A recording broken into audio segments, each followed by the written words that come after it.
एक नॉर्मलाइज किया जा रहा है और मॉब लिंचिंग को इंडिया के अंदर स्पॉन्सर किया जा रहा है बीजेपी और आरएसएस। 2014 के बाद से बीजेपी के लीडर्स जैसा कि आसाम का सीएम हेमंत बिश्व शर्मा बोलता है कि इंडिया के अंदर से इस्लाम को कोरोना के जैसे खत्म करूंगा करके, इसके ऊपर कोई कार्रवाई नहीं होती।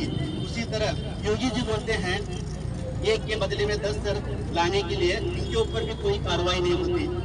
टी राजा सिंह जहां जाता है वहां पर भड़काऊ स्पीच देता है, उसके ऊपर भी कोई कार्रवाई नहीं होती। माधवी लता हैदराबाद में एक हिजड़ा वो क्या बोलता है, मस्जिद के तरफ तीर का निशाना करती है, उसके ऊपर कोई कार्रवाई नहीं होती। उसी तरह अभी कर्नल सिंह हाल ही में 2 लाख लोगों को जान से मारने की धमकी देता है, उसके ऊपर भी कोई कार्रवाई नहीं होती। मोदी जी बोलते हैं सबका साथ सबका विकास करके, ये भी जुमला करके साबित कर गए। हमारे स्वामी विवेकानंद अमेरिका को गए थे, वहाँ पे ज्यादा कुछ बात नहीं किए, sisters and brothers of America बोले, पूरी कॉन्फ्रेंस तालियां बजाया। ये है हमारी देश की पहचान। आज हमारे देश के अंदर हिंदू मुस्लिम डिवाइड एंड रूल किया जा रहा है, इसके बारे में कोई बात करना नहीं चाहते। कुरान के अंदर आता है एक इंसान की जान बचाए तो पूरी इंसानियत की जान बचाए जैसा, और एक इंसान को मारे तो पूरी इंसानियत को मारे जैसा। आज मैं पूछना चाहता हूँ मुस्लिम कम्युनिटी से, कहाँ छुप कर बैठे हैं, कहाँ छुप कर बैठे हैं? मीठा खाना उतना ही सुन्नत नहीं है, जुल्म के खिलाफ भी लड़ना सुन्नत है। लास्ट बात बोलकर मैं अपनी बात खत्म कर रहा हूँ। आज तुम्हारा मुकाबला उस अपोजिशन से है जिसका नाम SDPI है। हमें मौत उतनी ही अजीज है, तुम्हें जिंदगी अजीज है। आप अपनी पावर पे मत जाना। हमें इस देश को फैसिस्ट ताकतों से बचाने के लिए शपथ लेकर आए हैं। शहीद होने के लिए भी तैयार है, जेल जाने के लिए भी तैयार है, पुलिस की लाठी खाने के लिए भी तैयार है। SDPI के सारे आंखें बीजेपी और RSS के भड़काऊ स्पीचेस पे हैं। ये लास्ट बात बोलते, जिंदाबाद जिंदाबाद जिंदाबाद जिंदाबाद जिंदाबाद जिंदाबाद जिंदाबाद जिंदाबाद जिंदाबाद जिंदाबाद जिंदाबाद। है उसका जाहिर मतलब यही है कि हम जो है जुल्म के खिलाफ खड़े हुए हैं। जो पूरे हिंदुस्तान के अंदर हर जगह में मुसलमानों या अक़लियतों का जो जुल्म हो रहा है, उनको मारा जा रहा है, उनको जो है पीटा जा रहा है, पीट के 10, 20, 60 लोगों ने मिलकर एक मुसलमान को मार के जो खत्म कर रहे हैं, आज हम उसके खिलाफ एहतजाज करने के लिए आए हैं। ये सिर्फ मुसलमानों को नहीं बल्कि कमजोर दलितों को भी, उनके साथ भी अत्याचार हो रहा है, अक़लियतों के साथ भी हो रहा है। ये सिर्फ और सिर्फ ये सत्ता की पावर की वजह से हो रहा है। अगर आप सत्ता में बैठकर इनके खिलाफ एक्शन नहीं लेते तो फिर ये इंसानियत के नाम पर धब्बा है। हम उन सत्ता पर बैठने वालों को ये आवाज देते हैं कि इन गुंडों के साथ जो है एक्शन ले, उन गुंडों के साथ जो है FIR काटे।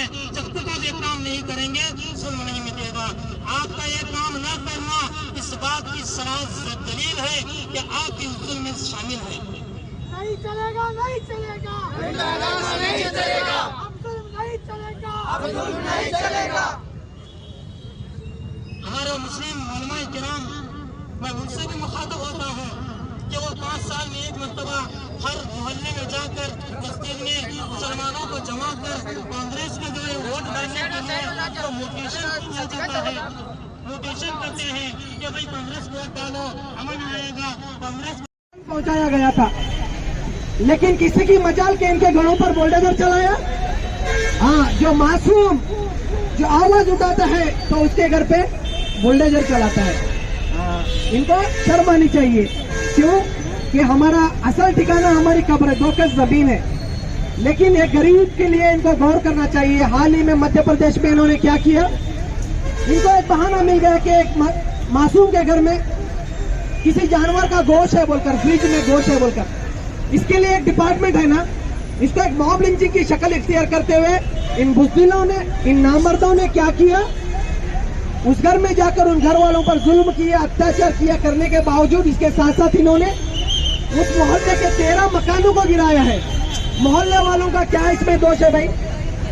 एक ऐसी जो है इनकी राजनीति है, ये हमें डराना चाहते हैं। भाइयों, डरने की बात नहीं है, डरने की जरूरत नहीं है। हमें जैसे हमारे इमरान भाई बताए, हमें हमारा हक हलक से छीन कर निकाल लेना आता है, अच्छी तरह से आता है। तो भाइयों, SDPI का नारा है, हर मजलूम हमारा है, जिंदाबाद जिंदाबाद, SDPI जिंदाबाद।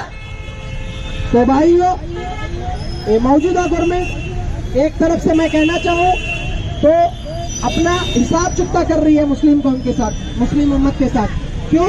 हाल ही में जो MP इलेक्शन हुए, जिस कम्युनिटी के वालों ने इनको वोट नहीं दिया है और जहां इनका इक्तदार जिस स्टेट में है, वहां पर ये ताकत के बल पर मुसलमानों पर, मजलूमों पर, OBC पर, SC ST पर जो है अत्याचार कर रहे हैं, जुल्म कर रहे हैं। एक हिसाब से मोदी जी का बदलाव है, मोदी जी का बदला है। यानी हमने उनको वोट नहीं दिया तो उनके निगाह में हम उनके जानी दुश्मन बन गए, तो ये काम कर रहे हैं। तो वो ओहदे पर जो आप बैठे हैं, वो ओहदे को ये जेबा नहीं देता कि आप लोग इस तरह के काम करें। और मोदी जी, हम आपका बातिन अच्छी तरह से झांक चुके हैं। MP इलेक्शंस में आपने क्या कहा था? MP इलेक्शंस में आपने हमें घुसपैठिए कहा था।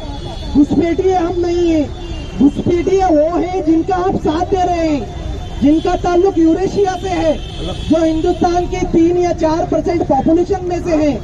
हाँ, वो लोगों का जो है वो इस देश के घुसपैठिए हैं। घुसपैठिए हम नहीं हैं, आप अच्छी तरह से जानते हैं, आपका कैबिनेट अच्छी तरह से जानता है, और आपको चलाने वाला नागपुर में जो बैठा है मास्टरमाइंड, वो भी अच्छी तरह से जानता है कि यूरेशिया से किसका ताल्लुक है, यूरेशिया से कौन आया था, कौन घुसपैठिए था।